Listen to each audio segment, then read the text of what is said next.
Hey everyone. So, here's something I was just thinking about as I was coming out of the elevator at my apartment. Are you doing the work, or is your dog doing the work? So, what I mean by that is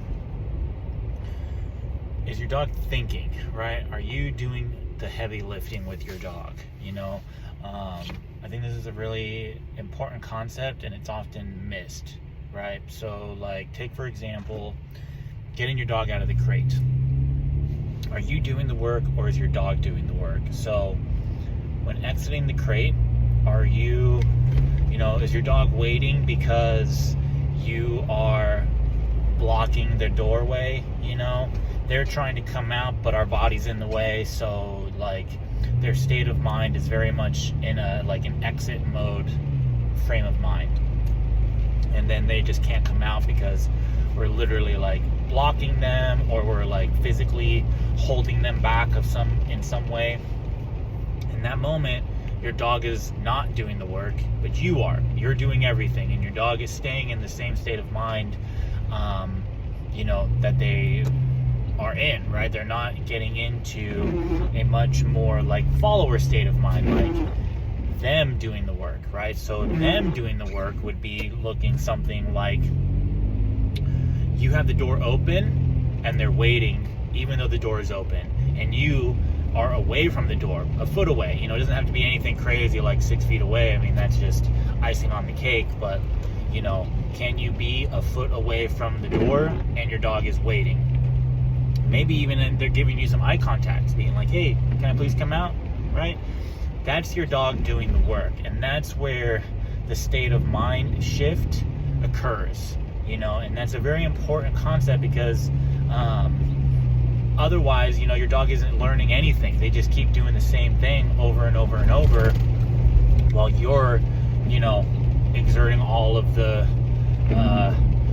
force, all of the tactics to block and all of these things, but your dog isn't changing, and this is just how dogs stay in this perpetual, like, over aroused, anxious state of mind. They're just like constantly like on a go mindset, because they're not being shown how to pause or take a moment and just like, hey, relax, you're gonna come out, but we need you to chill for just a moment, right? I was coming out of my elevator and someone was coming in, and it was like, big dog on a harness, and it was really like pulling towards me to get into the elevator, and this person is just holding their dog back, and then they're literally like into the dog, like holding them against the wall to keep them from coming towards me. It seemed like a friendly dog, but nothing is going to change there. I know this because I've experienced this dog several times, and they do the same thing every time.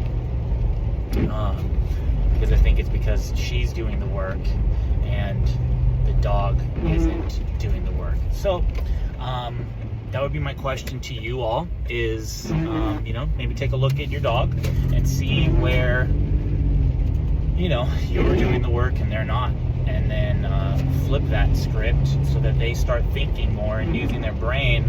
And that's going to, that ripples, getting them to think takes away energy. It takes a lot of brain power to pause at the crate. It takes a lot of brain power to pause at the door. It takes a lot of brain power to wait on place. It takes a lot of focus from them to do those things, and because it doesn't come naturally to them. So get your dog to think, have them do the work, and you just be the guide to show them, what it is that you want. All right. So let me know if you have any questions about that, or if you need some help trying to figure out how to get your dog to start thinking, and get them to start learning what you want. All right. So hope you all have a great day, and we'll talk to you later.